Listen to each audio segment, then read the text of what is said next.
Hello. This is an ongoing series where I'll be spotlighting one song a month of the songs that I've recorded.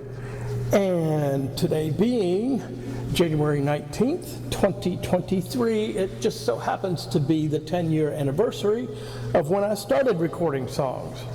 All because of obtaining this beautiful guitar. To go Dan, it's a Carl Sessions, very limited edition. Beautiful guitar, beautiful sounding guitar. Photographs and film don't really pick up the shading. It's blue and green. It's like a sunburst, the blue going into the green. Very beautiful colors. And like I say, beautiful sounding guitar as well. The song we're featuring this month is called Mr. Scratch. And because it's about a character named Mr. Scratch, in addition to the electric guitar, I also wanted to mix in the recording of the acoustic guitar, the sound of the pick on the string scratching the strings. So we have the electric guitar.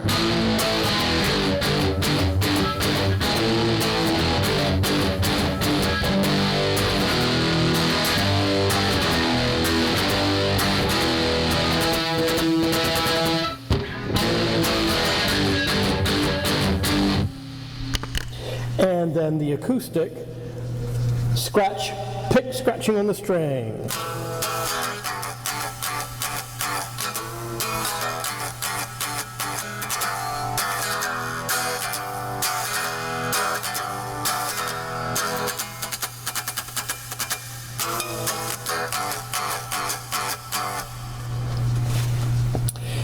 On this track, as with about 95% of all the songs I've recorded, is also my beautiful drum kit.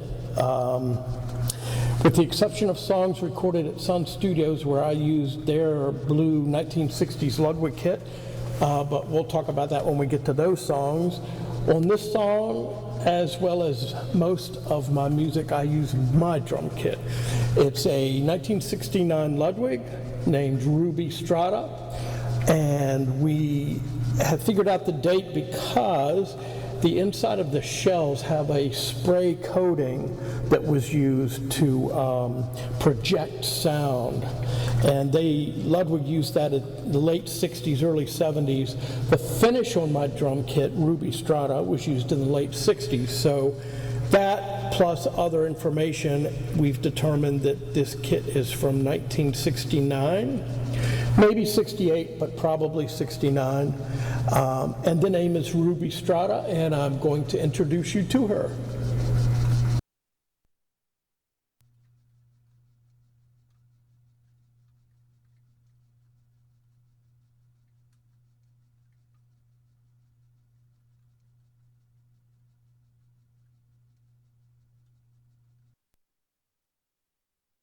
This is the floor tom. The floor tom that goes to the drum kit, Ruby Strata. 1969 Ludwig kit. We've got the date because the inside of the shells is sprayed with a substance that I can't remember the name of it, something tone. It was to project sound, and Ludwig used that on their kits in the late 60s and early 70s. This finish, Ruby Strata, was in the late 60s. So that plus other information has determined that this drum kit is 1969, possibly 68, most likely 1969. I got it because I had an absolutely horrible drum kit that was real popular at the time. It was being heavily promoted.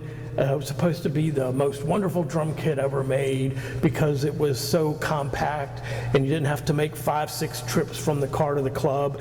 Everything fit in one bag. One trip to the club. Oh my gosh, what a selling point. Drum kit was horrible. What a piece of garbage. It sounded terrible, it played terrible, it felt terrible, and it looked even worse. So I had to get rid of it. I took it to a used drum shop up in Baltimore that was associated with Dennis Chambers, a great drummer, wonderful drummer. I took it to a used drum shop, and as soon as I walked through the door, I saw this Ruby Strata stacked up in the corner, had to have it. They took my drum kit, and I had to pay some additional cash. I think they gave me 300 credit, and they were charging $550 for this. So I had to give them my drum set and $250, but it was worth every penny of it. I've had this drum kit. It was November 4th. Wait a minute. I got it right here. Was it 19 Ruby Strata? November 4, 1998. And I've played it on everything. I've played many drum kits in studios, lots of different drum kits. Even, what's the top of the line drum kit that everybody talks about? Oh my gosh, I can't think of the name of it now. Ginger Baker used it on the last Cream tour. The name escapes me because it doesn't matter. I don't care. This is the kit. This drum kit's better than any kit I've ever played on anywhere, period. I love this drum set. It's on like 95% of all the music I've recorded, and it's on this song that you're about to hear called Mr. Scratch. This is Ruby Strata.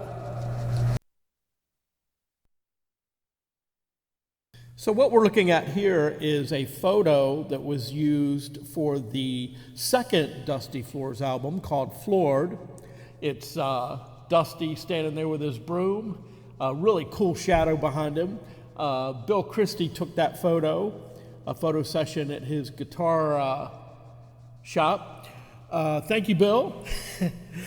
The theme for the song Mr. Scratch, it basically comes from two films. The main one being a 1941 film called The Devil and Daniel Webster, described as a melodramatic fever dream, a hallucinatory tour de force. It was, the story is that it was filmed on the eve of World War II, of a society gone mad with materialism. This farmer, basically I'll just give you the basic plot. This farmer, in order to get a lot of money, makes a deal with the devil where he sells his soul. He's got 7 years, I think, the devil gives him of prosperity before the devil comes to collect his soul. So let's see about a 6-minute clip here from the film. This will introduce you to the character Mr. Scratch.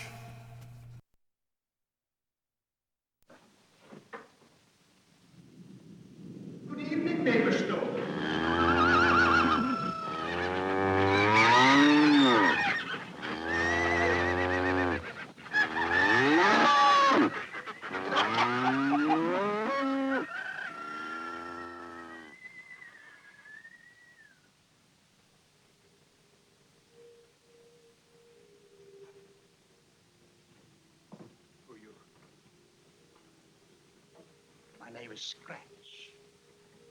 I often go by that name in New England. I don't have any business with you.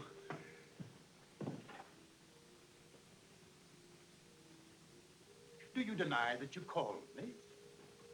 I've known people in other states who went back on their word, but I didn't expect it in New Hampshire. You can't say that to me. I'm New Hampshire, and if I say I called you, I did. Guess I did. You've had a lot of bad luck these days. And yet, it's all so unnecessary. When I think of your opportunities. My opportunities? Why, then you have one of the richest farms in the county. You just go about it the wrong way. So many men do. Hard work. That's all right for people who don't know how to do anything else. It's all right for people who aren't lucky. But once you're lucky, you don't have to work for other people. You make them work for you.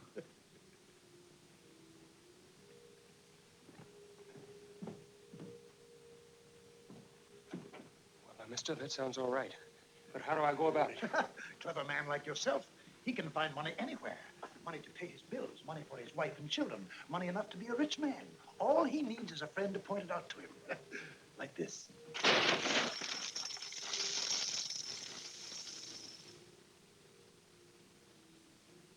It isn't real. It can't be. No, no, wait. Touch it. Touch it. Feel it with your hand.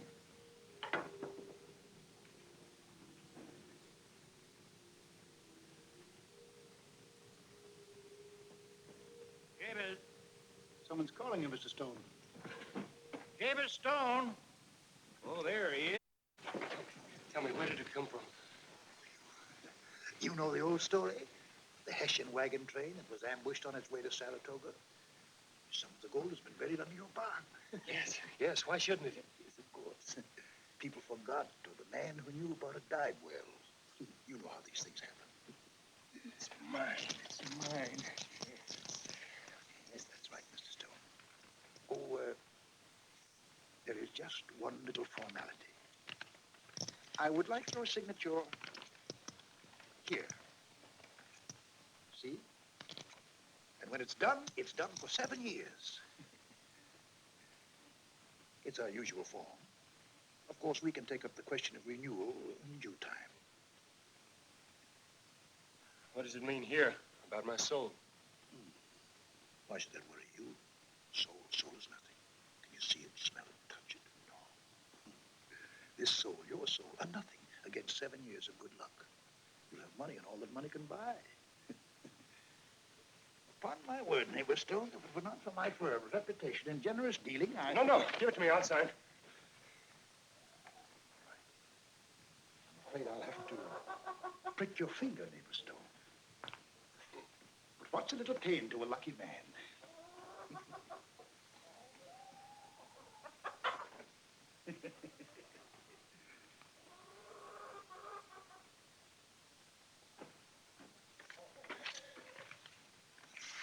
Sign here.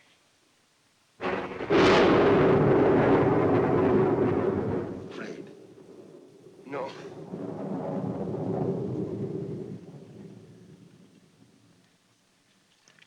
Excellent. A firm, fair signature. One that will last till doomsday. I congratulate you, neighbor Stone. You're going to be the richest man in New Hampshire. Well, I'll be. Yes, indeed. But not now. Not for 7 years. Oh, by the way, I almost forgot. What is the date? April 7th. 1840. That would take us up to the 7th day of April. 1847. Just to remind you. Though, of course, we'll be seeing each other in the interim. Ah, what a beautiful sunset.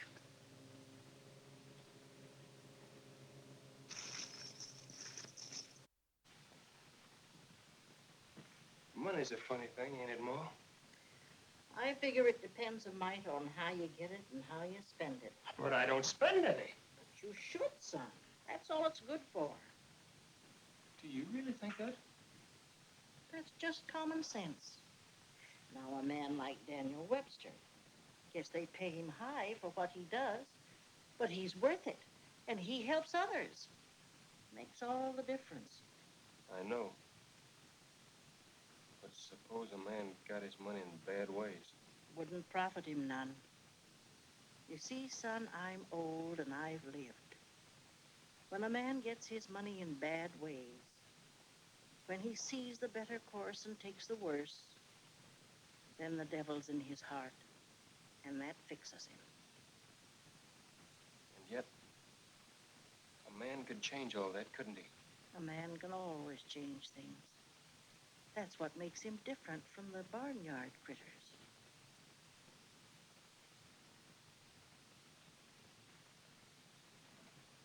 Where are you going, son?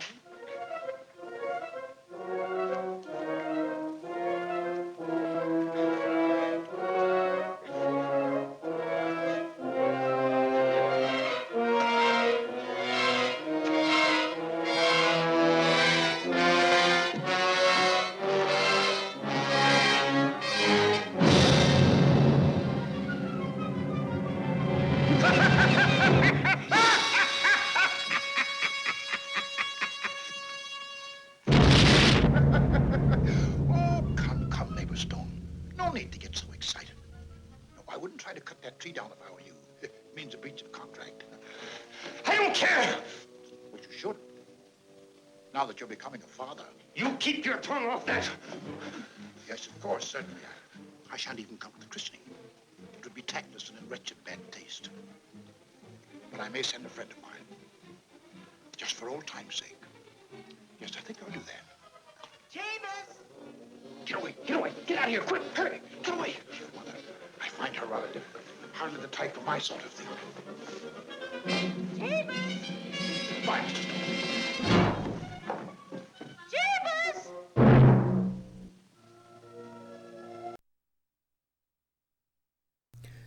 So, pretty cool. I mentioned that the theme, Mr. Scratch, the theme for the song came from two films.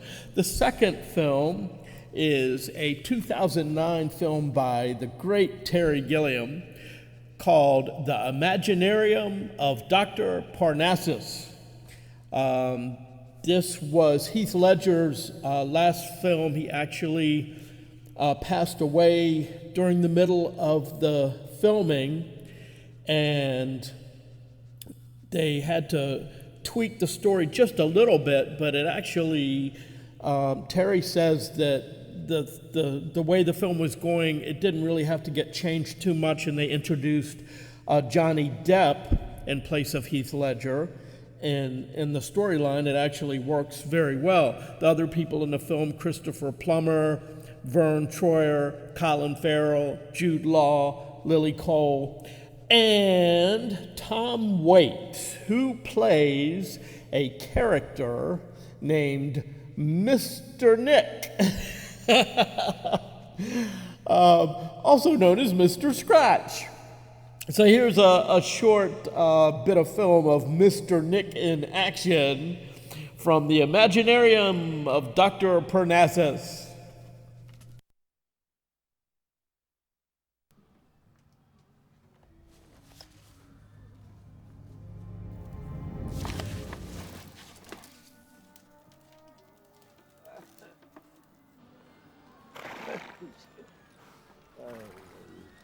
Hey, Barney.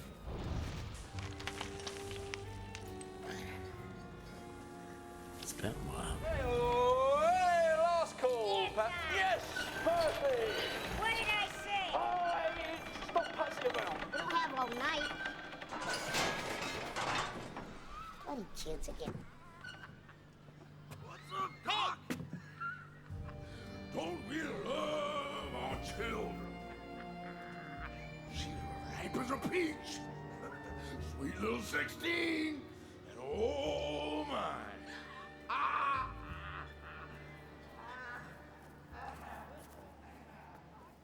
He's come to collect. I thought so. He's early. What can I do? Nothing. Must be something. How many days left? 3. Winter It's night. gonna take long. Yes, quite possibly. Many years ago, many centuries ago, in fact, when I was, believe it or not, a young monk, someone visited me in my sanctuary. Someone I had hoped never to meet. Someone none of us should ever hope to meet.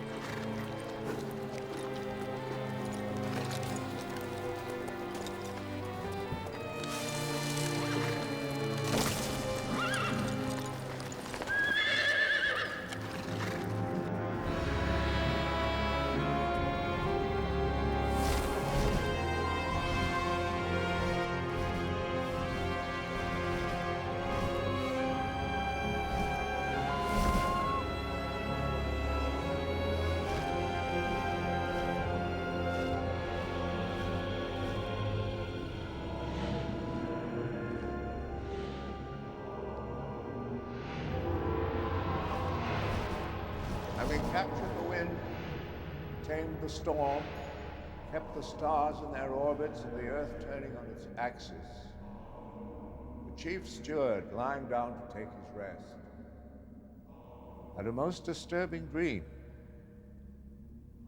He dreamt that a hooded rider was fast approaching on the snow-swept plain. The chief steward woke.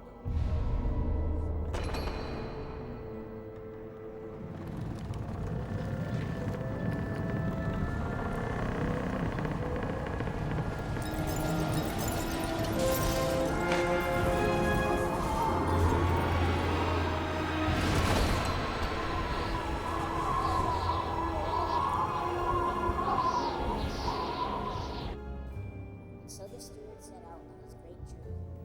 What exactly do you all do here? We tell the eternal story. And what is that exactly? The story that sustains the universe. A story without which there is nothing.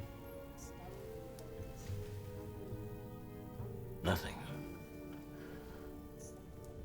You mean you stop telling the story and the whole universe ceases to exist?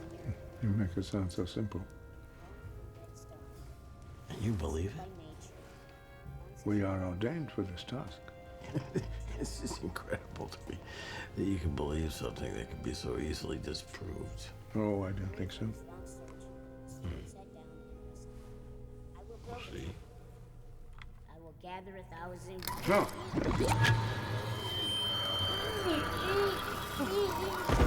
Stop! Having been brought to the limit of his endurance. The forces of evil not prevail.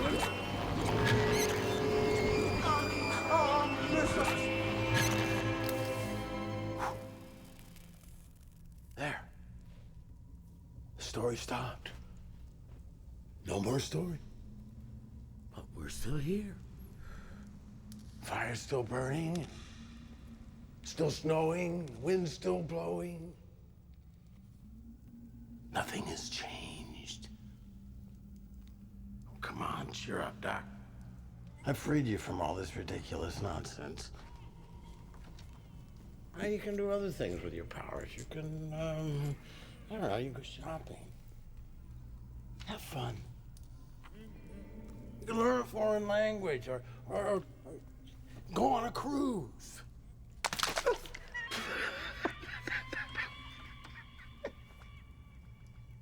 God damn it. A sign, a message. That bird was a messenger from some distant place that we know nothing of. Oh, I see it all now. It's so clear. This has nothing to do with us here. Somewhere in this world, right now, someone else is telling a story. A different story. A saga, a romance, a tale of unforeseen death. It doesn't matter. It's sustaining the universe. That's why we're still here. That again was Tom Waits playing Mr. Nick. And speaking of Tom Waits, here's a really cool clip of him, an interview on a talk show where I think it's very appropriate, and you'll see why.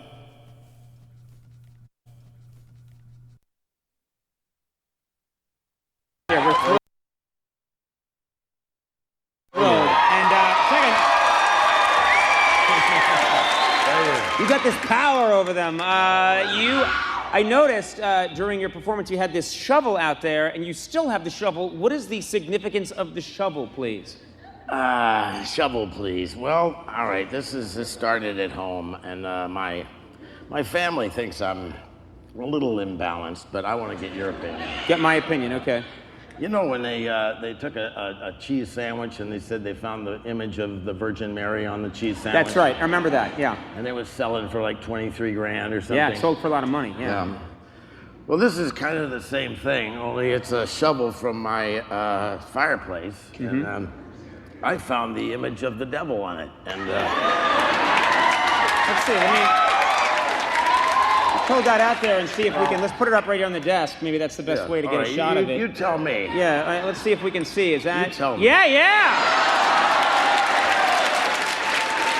That is the devil. It's not a photograph. No.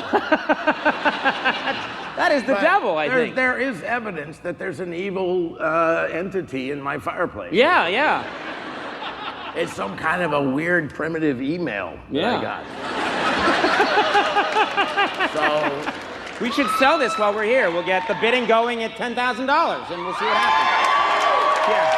Yeah, I say right. you better alert the Vatican. Yeah. Okay, so now I'm going to discuss a couple of lyrics that are in the song before we hear it. There's going to be a lyric that says, tear off the corner of a $2 bill.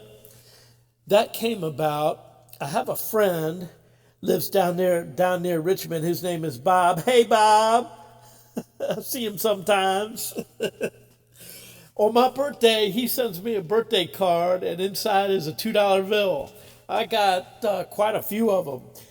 What I've been doing is when I get them, I attach the new $2 bill to all the other $2 bills that are on the running calendar that happens to be up at the time.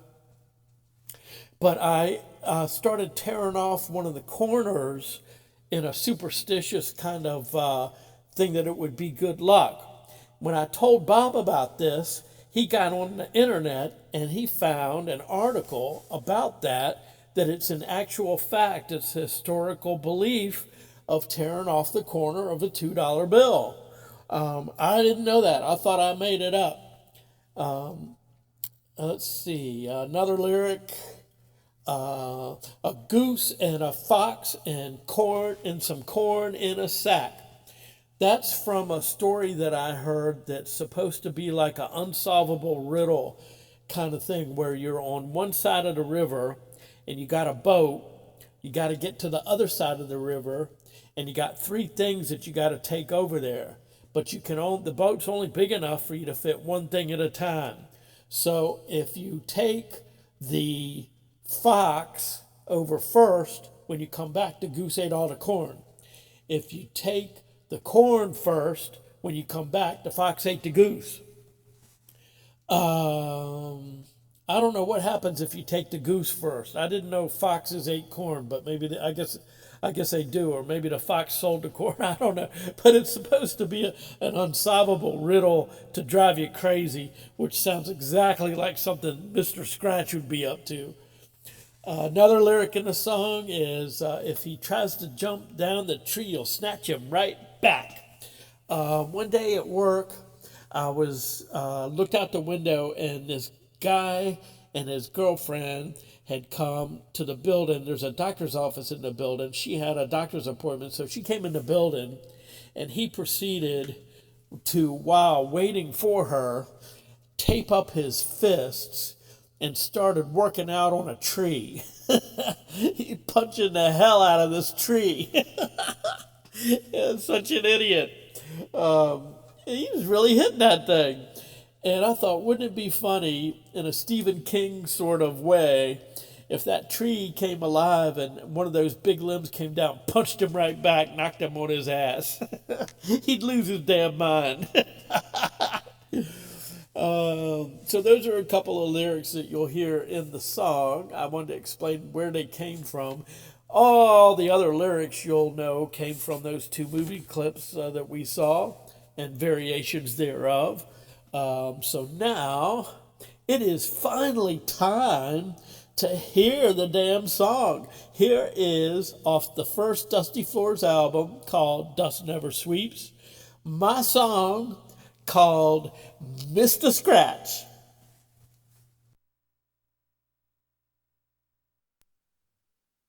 I got Mr. Scratch up in a tree, up in a tree, can't get me. He can't come down till I say when. Keeps going by, so I tell him once again.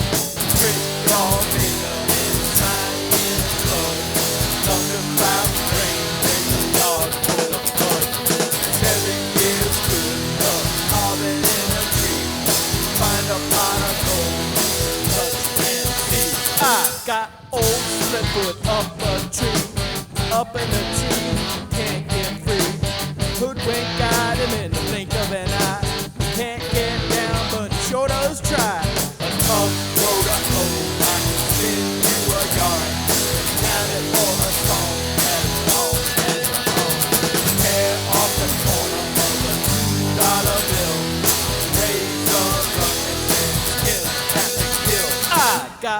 There's a worm up in the tree, and now I'm the only one he can see.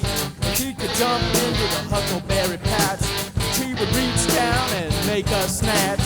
Talk up a storm with say and liquor. Give me a cigar and I'll light it with my finger. Catch your hatchet and I'll throw it right back. A goose and a fox and some corn in a sack. I got red ants up in the tree. You can't get down that certainly. The truth in touch of it can't be cracked. If he gets down, the tree will snatch him right back. Prick your finger and sign his blood. Thunderclap, rain, make a yard full of mud. Says it is good, but carve it in a tree. Find a pot of gold, touch and see. I got Mr. Scratch up in the tree.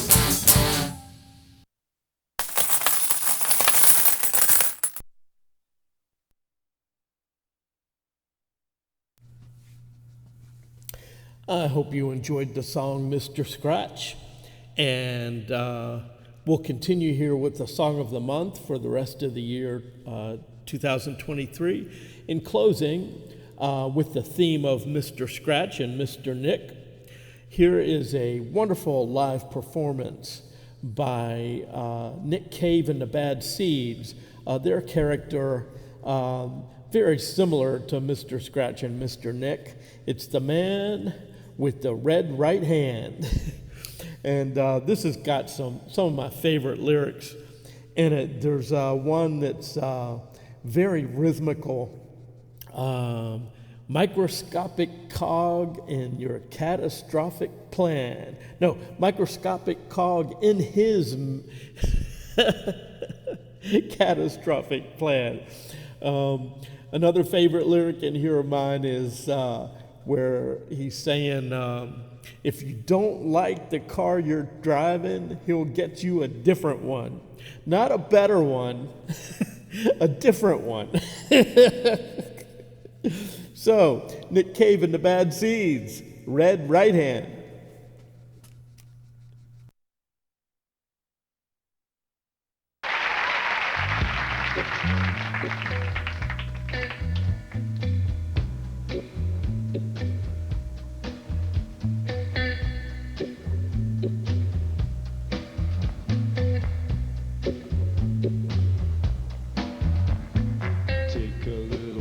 To the edge of town and go across the tracks, where the viaduct looms like a bird of doom as it shifts and cracks, where secrets lie in the border fires and the humming wires. Hey man, you know you're never coming back past the bridge and the river and the gully and the tracks. On a gathering storm comes a tall, handsome man in a dusty black coat with a red right hand.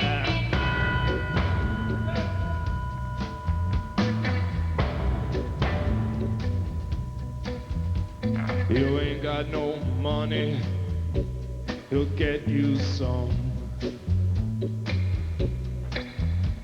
You don't like the car that you drive, he'll get you a different one. You don't have no self-respect, you feel like an insect. Well, don't you worry, buddy, 'cause here it comes. He's a ghost, he's a god, he's a man, he's a guru. Well, his shadow is cast wherever he stands. Stacks of green paper in his red right hand.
You'll see him in your nightmares, you'll meet him in your dreams. He'll appear out of nowhere, but he ain't what he seems. You'll see him in your head on a TV screen. Hey brother, I'm telling you to turn it off.